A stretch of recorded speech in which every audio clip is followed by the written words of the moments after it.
네, 오늘 저희가 함께 나눌 교리 문답은 언약의 10가지 말씀을 마무리하는 시편 찬송 603쪽, 604쪽에 나와 있는 주의 날 44, 제 113문부터 115문까지입니다.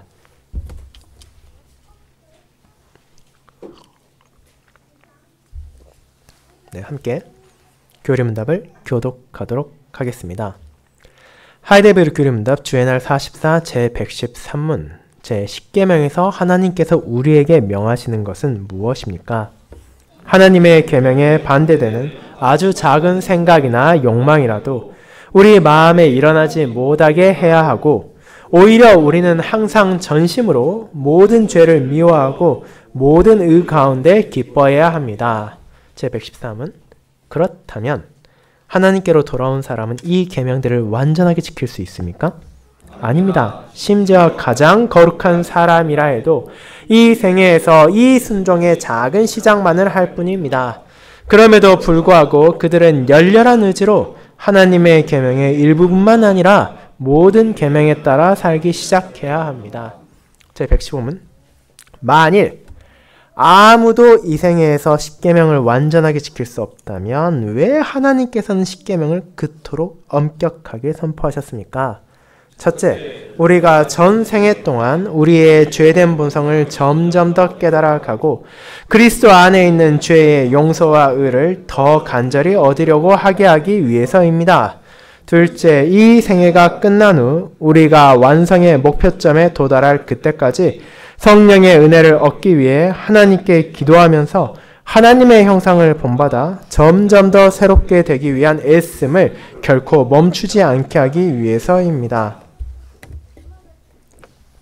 네, 설교 후에는 찬송 2장 1, 2, 3절을 통해 사도신경을 함께 고백한 후 찬송 11장을 이어서 부르도록 하겠습니다.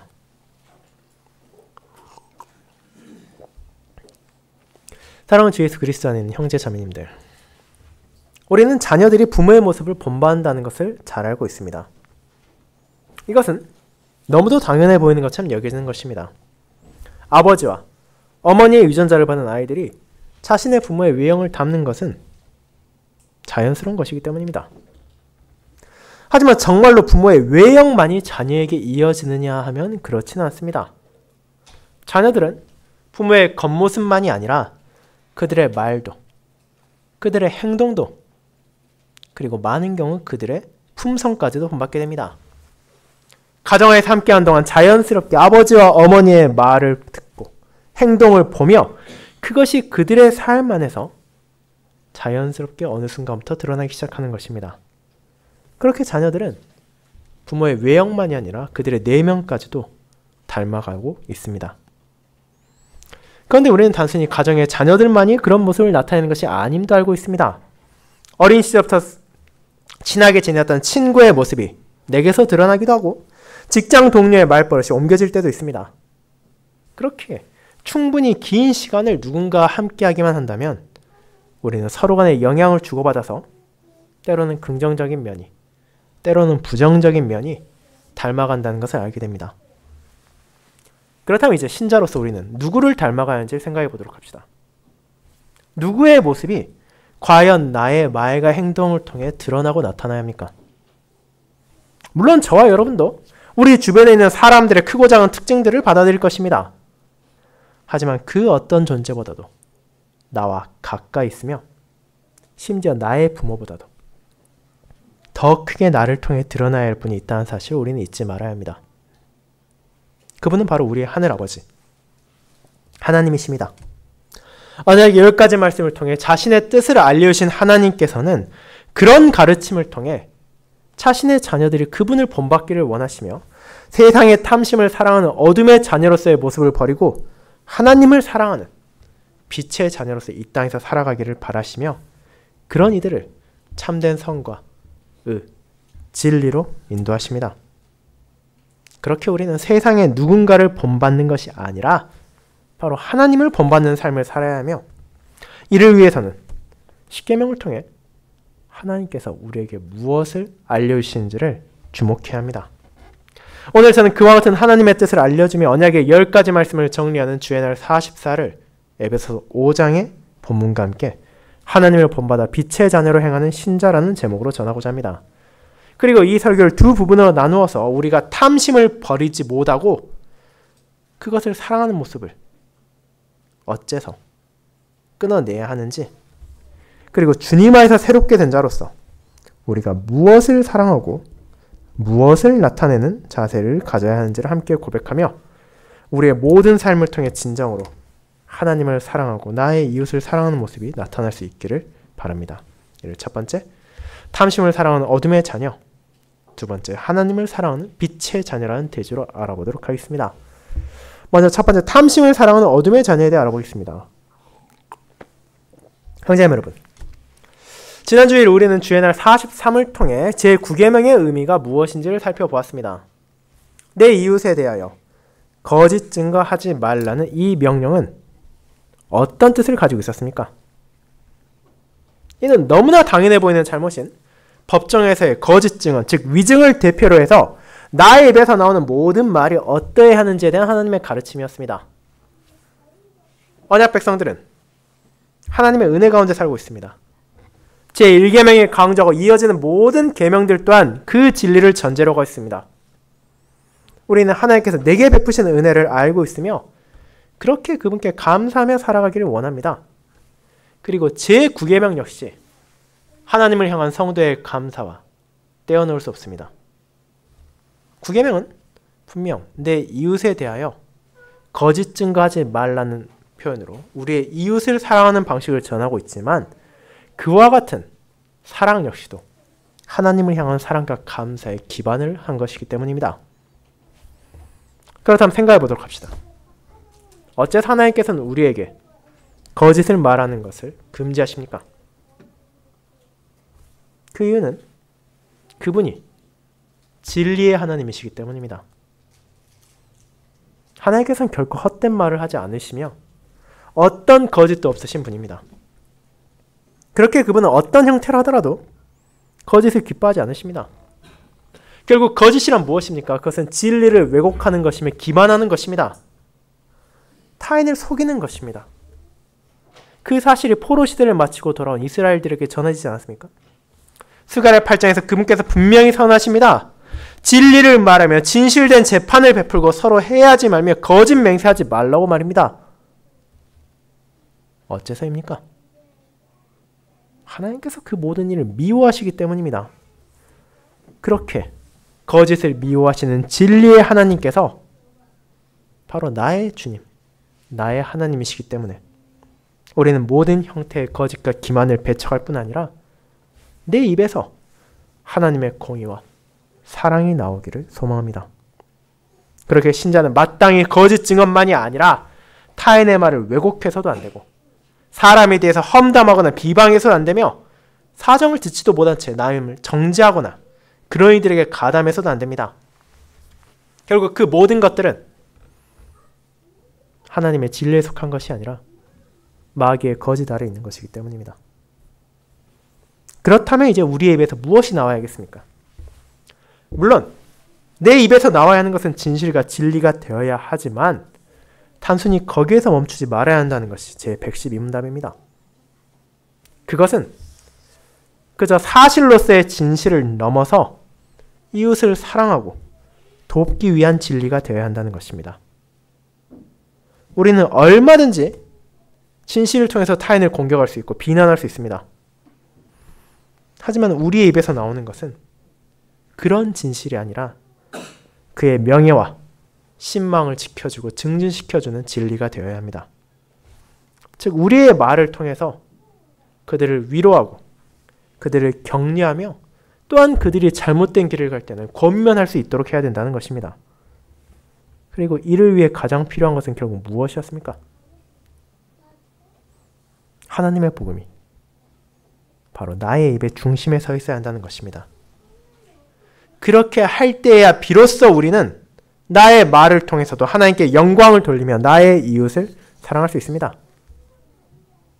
그렇게 우리는 내 입에서 나오는 것들이 그런 말이 될 수 있기를 소망하며 내 능력만으로는 결코 순종할 수 없는 이 9계명의 시작을 주님의 은혜에 함께 시작하고 이 계명의 온전한 성취가 내게 찾아올 주의 날이 올 때까지 나의 혀를 다스리고 하나님의 백성으로서 합당한 말을 나의 이웃들에게 전함으로 그들을 사랑할 수 있기를 바랍니다. 그것이 바로 제9계명을 통해 하나님께서 우리에게 알려주신 그분의 백성들의 삶이었습니다. 그렇게 제1계명부터 제9계명까지의 내용을 고백한 우리는 언약의 10가지 말씀 중 마지막인 제10계명에 도착했습니다. 내 이웃의 집을 탐내지 말라. 내 이웃의 아내나 그의 남종이나 그의 여종이나 그의 소나 그의 낙이나 물은 내 이웃의 소유를 탐내지 말라는 이 가르침은 어떤 내용을 담고 있습니까? 어쩌면 여러분은 이 내용들이 앞선 것들과 중복되는 것이 아니냐고 느낄 수 있습니다. 그리고 실제로도 그런 부분이 있습니다. 타인의 것을 탐내지 말아야 한다는 것은 이웃을 향한 두 번째 돌판의 모든 계명들 안에 내포되어 있기 때문입니다. 부모를 포함한 내 위의 권위를 존중하는 것도, 내가 이웃을 해치지 않는 것도, 음행을 하지 않는 것도, 도둑질하지 않고 거짓 증거하지 않는 것도 모두 내 안에 탐심을 버리지 않는다면 불가능한 것이기 때문입니다. 그렇다면 이와 같이 그런 탐심에 대한 경고가 앞선 모든 계명 안에 들어있음에도 불구하고 하나님께서는 어째서 10번째 계명을 주신 것입니까?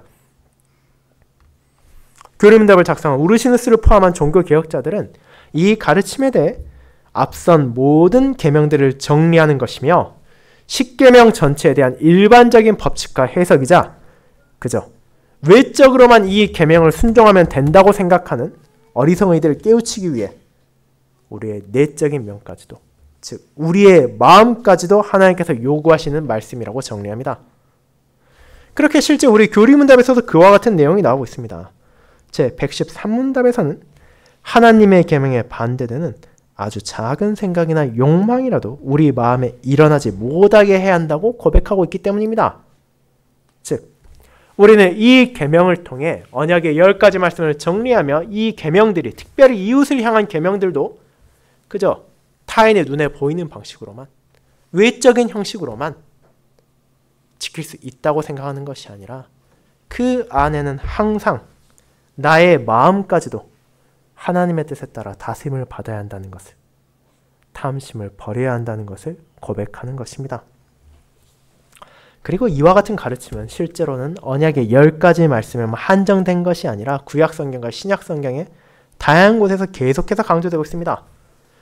그와 같은 본문 가운데 하나가 오늘 우리가 읽은 에베소서 5장이기도 합니다. 여러분은 3절부터 6절까지를 통해 무엇을 읽게 됩니까? 언약의 10가지 말씀이 어떤 방식으로 범해질 수 있는지를 요약한 내용이 이것입니다. 바울은 음행에 대해 말합니다. 부정한 것을 말합니다. 탐욕을 말하고 어리석고 희롱한 말에 대해 말하며 헛된 말과 기만을 말하고 우상 숭배에 대해서 말합니다. 그 모든 것들이 우리가 계속해서 다루었던 십계명과 너무나 연관되어 있지 않습니까? 이것들은 결국 하나님의 뜻을 어기는, 십계명을 어기는 삶입니다. 하나님을 사랑하지 않게 이웃을 사랑하지 않는 모습, 이웃을 사랑하지 않음으로 하나님을 사랑하지 않는다는 것을 나타내는 것들이 이 모든 죄입니다. 그리고 이 안에 무엇이 담겨 있습니까? 그저 외적으로 드러나는 잘못만이 아니라 탐욕과 탐하는 자가 포함되어 있습니다. 우리 마음에 있는 그 누구도 보지 못하는 가장 은밀한 곳에 꼭꼭 숨겨놓는다 하더라도 그런 탐심은 여전히 하나님 앞에서 죄라는 것, 그분의 진노의 대상이라는 것을 알려주는 것입니다. 그런데 잘 생각해 보시기 바랍니다. 이렇게 십계명이 말하고 다른 수많은 말씀을 통해서 강조된 이런 죄들은 이제 더 이상 신자와는 관련이 없는 것입니까? 바울이 에베소 교회를 향해서 자, 너희는 교회를 다니니, 너희는 말씀을 들으니 이제 괜찮고 이런 죄악들은 세상이 가지는 것이니 세상만 멀리하라고 말하고 있습니까? 그렇지 않습니다. 이 말씀은 1차적으로 에베소의 성도들에게 주어진 경고입니다. 너희 중에서 너희도 누구든지와 같이 나오는 이 표현들은 교회를 다니는 신자라도 이런 죄와 결코 무관하지 않다는 것을 반영한 내용입니다. 하지만 바울이 어떻게 다른 사람도 아닌 신자들을 향해 이런 말을 할 수 있습니까? 그들은 오직 믿음으로 주님께 나온 자들이고 그분의 은혜로 거듭난 형제 자매들이지 않습니까? 그런 사람들이 어떻게 이런 추악한 죄와 연관이 있겠습니까? 그런데 안타깝게도 현실은 그렇다는 것입니다. 이 서신을 처음 받았을 1세기의 성도들이나 오늘을 살아가고 있는 21세기의 신자들이나 이 점에 있어서는 모두가 동일합니다. 우리는 죄로부터 완전히 자유롭지는 않습니다. 우리 안엔 여전히 옛 본성의 유혹이 꿈틀거리고 있으며 조금의 틈만 있으면 죄의 수렁으로 끌어당기기 위한 세상과 마귀의 공격이 곳곳에 도사리고 있습니다. 그 결과 우리는 항상 전심으로 모든 죄를 미워하고 모든 의 가운데 기뻐해야 한다는 것을 알고 그에 따르기 위해 노력도 할 것이지만 우리의 현실은 그렇게 이상적이지 않다는 것을 너무나 쉽게 깨닫게 됩니다. 우리는 여전히 탐심을 완전히 끊어내지 못하며 그 탐심과 타협하기도 하고 그런 죄악에 굴복하기도 합니다. 그런 나의 모습이 제 114문답에도 나타납니다. 114문답은 이렇게 물어봅니다. 그렇다면 하나님께로 돌아온 사람은 이 계명들을 완전히 지킬 수 있습니까? 라고 말입니다. 여러분은 그에 대해 어떻게 답하시겠습니까? 우리의 마음만 같아서는 네, 그렇습니다 라고 외치고 싶을 것입니다. 하지만 교리문답은 무엇이라 답합니까? 아닙니다 라고 말합니다. 우리가 떠올릴 수 있는 나보다 훨씬 더 경건하고 이 세상에서 가장 신실한 사람이라 하더라도 이 모든 부족함에서 이해가 되지 않는다는 것을 단언하고 있습니다. 우리 중 누구도 온전한 순종을 할 수 없으며 겨우 가장 작은 시작을 순종의 첫 발걸음만을 내디딜 뿐입니다. 그렇게 우리가 앞서 고백한 계명을 범한 모든 죄들, 사도 바울이 에베소 교회를 향해 언급한 어리석고 무지한 악행은 바로 그들의 부족함이자 우리의 부족함을 가리키고 있는 것입니다. 그런데 그런 죄 가운데 사람이 살아간다면 무엇을 드러내는 것입니까? 자신이 어둠에 속해 있다는 것을 말과 행동으로 나타내는 것입니다. 그런 죄 가운데 살아간 이들은 죄악을 버리지 않습니다. 어떤 열매도 맺지 못하라 어둠의 일을 행하면서도 그것이 잘못되었다는 인식도 가지지 않습니다. 사람들 뒤에서 은밀히 말하지도 못할 부끄러운 일을 하면서도 멈추지 않습니다. 자기 잘못을 정당화하고 다른 사람도 다 이렇게 살고 있으니 아무 문제 없다 말하며 누가 감히 나를 책망하겠냐고 당당하게 합니다. 그렇게 적극적으로 열렬한 의지를 가지고 죄 가운데 살기 시작하는 것이 어둠의 자녀들의 모습이며 마귀에게 속한 자들의 현실입니다. 그렇다면 지금 우리가 그런 모습으로 살고 있습니까? 우리가 그렇게 살아도 괜찮은 겁니까? 그렇지 않습니다. 바울은 분명 우리의 죄를 가리킵니다. 교리문답도 우리의 부족함을 인정하게 합니다. 하지만 그 안에 담겨있는 것은 더 이상 우리는 그렇게 살지 않아야 한다는 것이며 그렇게 살지 않을 수 있다는 복음입니다. 어째서입니까? 내가 훌륭해서가 아니라 내가 깨어있는 사람이라서가 아니라 그리스도께서 나를 위해 죽으셨기 때문입니다. 그분의 은혜로 우리가 더 이상 죽은 자들 가운데 머물러 있지 않기 때문입니다. 물론 우리가 전에는 어둠이었던 것이 사실입니다. 우리는 하나님을 대적한 죄인이었습니다. 불경건과 불신으로 악을 향하던 어리석은 자들이었습니다. 그러나 앞서 읽은 교리문답 제114문답의 전반부에서 이미 우리에게 주어진 소망이 있습니다. 그것이 무엇입니까? 이 생애에서 이 순종의 작은 시작을 할 수 있다는 것입니다. 내 능력으로는 결코 할 수도 없으며 가질 수도 없는 의지를 주님께서 주셔서 죄와 싸우기 시작하는 것입니다. 그런 한 걸음을 멈추지 않을 수 있는 것입니다. 그리스도께서 우리를 그분의 빛으로 비추어 주셨기 때문입니다. 하나님께서는 우리에게 십계명을 주심으로 나의 죄악을 깨닫게 하셨습니다. 제 115문답의 앞부분에 나온 것처럼 우리가 전생애 동안 자신의 죄된 본성을 깨닫게 하시며 그리스도 안에 있는 죄의 용서의를 더 간절히 구하게 하십니다. 언약의 10가지 말씀이 우리에게 무엇을 알게 합니까? 나의 과거에는, 나의 예전의 모습이었던 어둠 안에는 어떤 소망도 없다는 것을 알게 하며 참된 생명은, 참된 구원은, 참된 은혜는 오직 하나님의 뜻 안에만 있다는 것을 인정하게 하는 것입니다. 그렇습니다. 하나님께서는 율법을 통해 우리의 죄악을 비추십니다. 율법 그 자체로는 우리의 구원을 얻을 수 없습니다. 그 누구도 율법의 순종을 통해서는 의를 얻지 못합니다. 가장 거룩하고 경건한 사람이라 하더라도 예외가 될 수 없습니다. 우리는 태어날 때부터 죄인이었으며 죄 가운데 부패하고 타락한 본성은 하나님을 미워하는 방향으로 기울어져 있기 때문입니다. 하지만 주님의 은혜로 우리는 이제 무엇이 죄인지 무엇이 비참인지를 깨닫게 되었습니다. 그 사실을 알게 된 이상 우리는 더 이상 어떤 열매도 맺을 수 없는 어둠의 일에 참여하지 않을 수 있습니다. 허망한 쾌락을 뒤쫓다 영원한 책망을 받는 길로 나아가지 않게 됩니다. 어둠 안에서 은밀하게 죄악을 즐기는 것이 아니라 빛 가운데 당당하게 선행을 증거할 수 있게 됩니다. 그리고 그런 삶이 무엇과 싸움으로 나타납니까? 제 10계명이 말하고 사도 바울이 전하는 탐심을 버리고 그에 따르는 모든 죄를 거부함으로써 드러나게 됩니다. 이와 같은 탐욕, 탐심은 그저 내 이웃을 향한 죄만이 아닙니다. 에베소서 5장 5절을 다시 보시기 바랍니다. 바울은 무엇을 말합니까? 음행하는 자나 더러운 자나 탐하는 자는 곧 우상 숭배자라고 말합니다. 그들이 아무리 하나님만 나의 신이라 말한다 하더라도 그들이 불상이나 다른 신의 조각상 앞에서 절하지 않는다 하더라도 그들은 이미 자신 안에 우상을 둔 사람들입니다.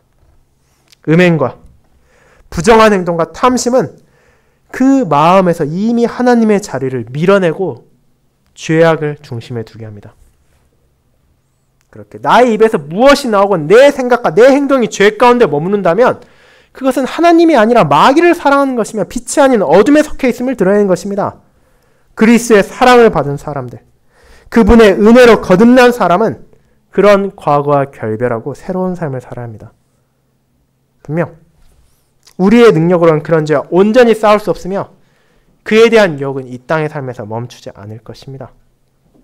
때로는 신자하더라도 죄악에 흔들릴 때도 있을 것이며 내 죄를 인정하기 싫어할 때도 있을 것이며 자신의 어리석음을 고백하지 싫을 때도 있을 것입니다. 그럼에도 하나님께서는 자신의 율법을 통해 그 모든 것이 잘못된 것임을 깨닫게 하십니다. 우리가 그 가운데 살아가는 것이 아니라 정말로 아주 작은 생각이나 정말 사소해 보이는 욕망까지라 하더라도 하나님의 뜻에 어긋나는 것이라면 일어나지 못하도록 마음을 다잡고 탐심을 따르는 대신 그것을 제거해야 합니다. 그것이 제10계명을 통해 우리에게 전해진 소명이며 하나님께서 자신의 자녀들에게 바라시는 것입니다. 사랑하는 형제자매 여러분, 그렇게 우리는 탐심을 포함한 모든 죄악과 맞서 싸워야 한다는 것을 고백합니다. 물론 이것은 쉬운 싸움이 아닙니다.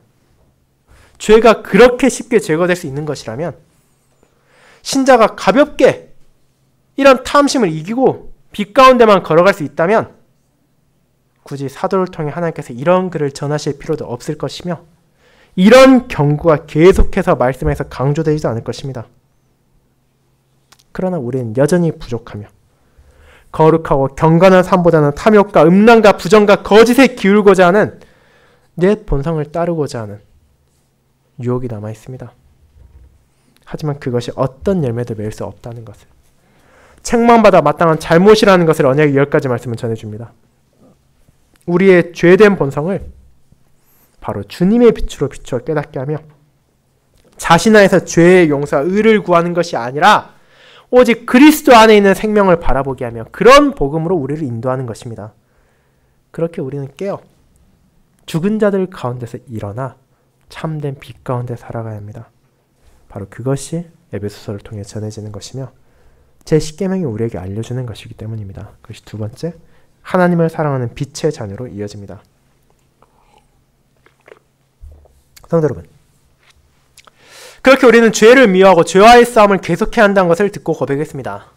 그렇다면 우리가 어떻게 그렇게 할 수 있는지, 그리고 그런 삶은 우리를 어떤 방향으로 인도하는지를 이어서 알아봐야 할 것입니다. 에베소 5장은 이렇게 시작합니다. 그러므로 사랑을 받는 자녀같이 너희도 하나님을 본받는 자가 되고 라고 말입니다. 사도는 여기에 사랑을 말합니다. 이어지는 구절도 마찬가지입니다. 그리스도께서 너희를 사랑하신 것 같이 너희도 사랑 가운데 생활하. 2절. 우리가 하나님의 뜻에 따라 살아야 하는 이유가 무엇입니까? 그분께서 우리를 먼저 사랑하셨기 때문입니다. 이는 언약의 10가지 말씀의 서로에서 나온 바입니다. 나는 너를 애굽 땅 종되었던 집에서 인도하였는 내 하나님 여호와니라. 출애굽기 20장 2절입니다. 우리가 하나님께 합당한 백성이 아니었음에도 불구하고 그분께서 한없는 긍휼하심으로 우리를 불쌍하게 여기셨고 우리를 건져주셨습니다. 언약 백성을 종되었던 집에서 인도하여 내셨고 죄와 사망의 족쇄를 풀어주셨으며 영원한 멸망에서 구원하셨습니다. 그런 하나님의 은혜를, 그런 하나님의 한없는 사랑을 알고 있기에 신자는 싫어하는 것을 억지로 하는 것이 아니라 나를 위한 그분의 사랑과 은혜를 고백하며 내가 하나님을 사랑하기 때문에 자발적으로 그분의 뜻에 따르는 순종을 시작함으로 하나님께 감사를 표하고 잘 뿐입니다. 그것은 과거의 언약 백성들에게도 그러했으며 지금의 저와 여러분들에게도 동일하고 앞으로의 믿음의 후손들도 그러해야 합니다. 하나님의 뜻에 대한 우리의 순종의 성격은 언제나 동일해야 하기 때문입니다. 하나님의 사랑이 먼저이고 그분의 은혜가 앞섰기에 우리는 그 은혜를 깨달은 자로서 그 사랑을 경험한 자로서 기쁨과 감사로 하나님께 나아갈 뿐이며 그렇게 하나님을 사랑하는 방식을 이 거룩한 율법에 알려주고 있으며 그분의 은혜 안에서 이 길로 인도받는다는 것에 감사할 뿐입니다. 그렇다면 하나님께서 그분의 사랑으로 무엇을 베푸셨습니까? 그분께서 언약 백성들을 종되었던 집에서 인도하여 낸 것에서 멈추지 않으셨습니다. 우리를 죄와 사망에서 건져낸 것에서 그분의 긍휼을 끝내신 것이 아닙니다. 그분께서는 우리를 자신의 백성으로 삼으셨습니다. 우리를 자신의 자녀로 삼으셨습니다. 그리스도의 공로를 통해 이제 우리를 어둠의 자녀가 아니라 빛의 자녀로 만들어 주셨습니다. 그 모든 은혜가 우리의 어떤 공로도 아니라 오직 하나님의 은혜로 그리스도의 사역으로 내게 주어졌습니다. 그와 같은 자각이 우리로 하여금 감사와 사랑으로 그분께 나아가야 한다는 것을 깨닫게 합니다. 우리가 과거를 포기하지 않고 세상을 사랑하고 어둠에 파묻히는 것이 아니라 하나님을 본받고 그분의 진리 안에서 그분의 빛을 나타내야 한다는 것을 인정하게 합니다. 다르게 말하자면 이는 내 안에서 혹은 이 땅에서 생명을 구하게 하는 것이 아니라 오직 그리스도 안에만 존재하는 죄의 용서와 의를 추구하도록 하는 것입니다. 그렇게 바울은 에베소서에서 이렇게 말합니다. 주를 기쁘시게 할 것이 무엇인가 시험하여 보라고 말입니다. 5장 10절입니다. 그분의 은혜를 받은 자로서 하나님의 자녀이자 그분의 백성이며 그분의 종으로서 우리는 마땅히 하나님을 기쁘시게 하는 것이 무엇인지를 구해야 합니다. 그분이 나의 아버지시며 나의 하나님이시며 나의 주님이시기 때문입니다. 하지만 그런 하나님을 기쁘시게 하는 것조차도 스스로는 도저히 알 방법이 없는 우리를 위해 하나님께서는 자신의 말씀을 통해 그분을 기쁘시게 하는 것을 알려주셨습니다. 우리는 빛의 열매를 맺으며 살아가야 합니다. 하나님을 본받는 빛의 자녀로서 모든 착함과 의로움과 진실함을 이 땅에서 드러내야 한다고 9절에서 바울은 말해줍니다. 그렇게 열매 없는 어둠의 일에 참여하는 것이 아니라 도리어 그런 죄악을 책망하고 은밀히 행하는 부끄러운 것들에 동조하는 것이 아니라 그런 어리석음을 멀리하며 죄악에 눈 감는 대신 주님의 빛으로 책망함으로써 나의 삶에서 드러나는 것이 빛이 되어야 한다는 것입니다. 그리고 이는 다른 특별한 무언가를 언급하는 것이 아닙니다. 하나님께 주신 언약의 10가지 말씀에 나타난 그분의 뜻에 신실히 순종하는 것이 바로 그런 빛의 열매를 맺는 것입니다. 물론 앞선 대지에 살펴본 것처럼 우리는 부족합니다. 어떤 사람도 이 계명들을 완전하게 지킬 수 없습니다. 하지만 그 사실이 순종을 포기하게 만들지 않습니다. 우리는 하나님의 사랑을 받는 자녀이며 그분을 사랑하는 자녀이기 때문입니다. 그렇게 우리는 이 순종의 작은 시작을 멈추지 않습니다. 이 한 걸음을 계속해서 내딛습니다.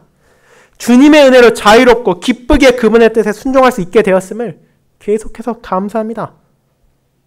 우리는 열렬한 의지로 하나님의 모든 계명에 따라 살기를 시작하며 그분을 기쁘시게 하기 위하여 노력하는 것입니다. 그리고 이것이 율법이 주어진 또 하나의 목적이기도 합니다. 언약의 10가지 말씀은 나의 죄를 비추고 나의 비참을 비추어서 오직 그리스도 안에만 있는 구원을 바라보게 합니다. 하지만 거기에서 멈추지 않고 십계명을 통해 하나님께서는 우리가 하나님을 본받는 애씀을 멈추지 않도록 합니다.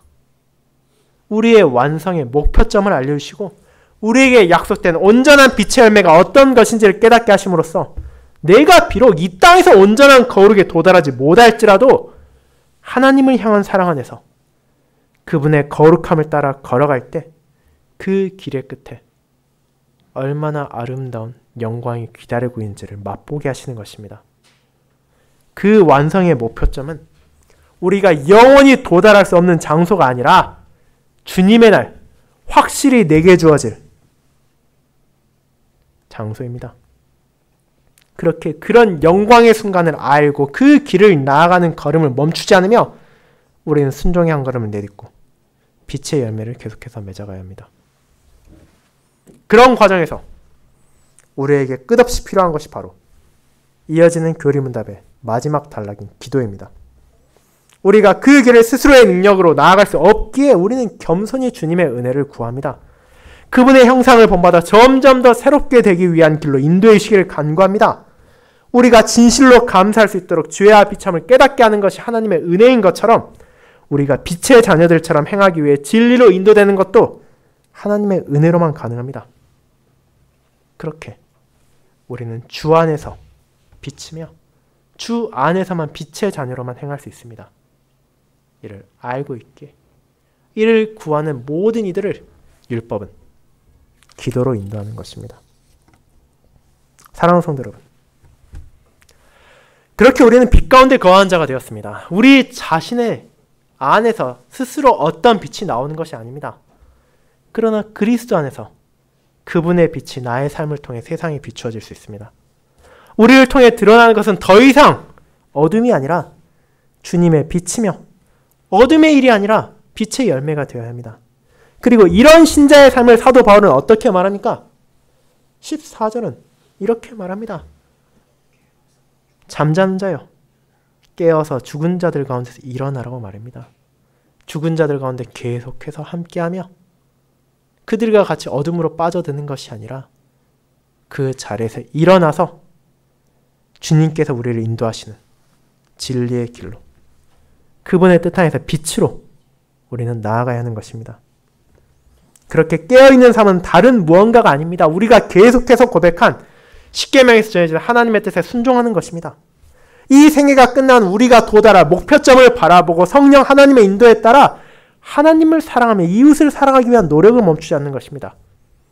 그와 같은 삶으로 빛의 열매를 맺어가고 그런 삶을 위해 하나님의 은혜 안에서 그분의 은혜를 계속해서 구함으로 우리는 마귀가 아니라 하나님을 본받고 세상이 아니라 하나님을 사랑하게 됩니다. 이 땅의 소유에 대한 탐심을 내려놓고 하나님의 거룩을 갈망함으로써 매 순간 하나님의 모든 계명에 따라 빛 가운데 머무르는 것입니다. 그와 같은 진리와 그와 같은 소명을 제10계명은 보여줍니다. 이는 그저 외적인 순종만이 아니라 우리의 마음에서 우러나오는 감사와 기쁨의 순종을 요구하는 것입니다. 언약의 10가지 말씀의 마지막 계명이 그렇게 마음까지도 원하시는 하나님의 뜻을 전함으로 끝나며 하나님께서 우리의 말과 행동과 눈으로 보이는 겉에만 원하시는 것이 아니라 우리의 중심까지도 우리의 마음까지도 그분의 거룩함을 따르기를 원하신다는 것을 알려주는 것입니다. 그렇게 사도 바울을 통해 에베소의 성도들이 깨닫게 된 것처럼 우리 역시 빛 가운데 살아가는 자로서 하늘의 것을 구하도록 합시다. 하나님을 본받으며 빛 가운데 깨어 살아감으로 그분을 기쁘시게 하는 삶을 살도록 합시다. 그것이야말로 십계명의 결론이자 그리스도의 날을 소망하는 사람들의 모습입니다. 그렇게 이번 한 주에도 그리고 이번 한 해에도 우리의 모든 여생에서도 이와 같은 진리가 마음에 새겨져 그 완성의 목표점을 도달할 때까지 빛의 열매를 맺는 우리가 되어야 할 것입니다. 하나님을 사랑하고 이웃을 사랑하는 노력을 멈추지 말아야 합니다. 그리고 그 모든 완성이 그리스도의 날 우리에게 주어질 것이기에 우리가 전심으로 하나님을 사랑하고 전심으로 이웃을 사랑할 수 있는 그 날을 바라보며 이와 같은 하나님의 뜻에 순종하는 한 걸음을 함께 내딛도록 합시다. 아멘.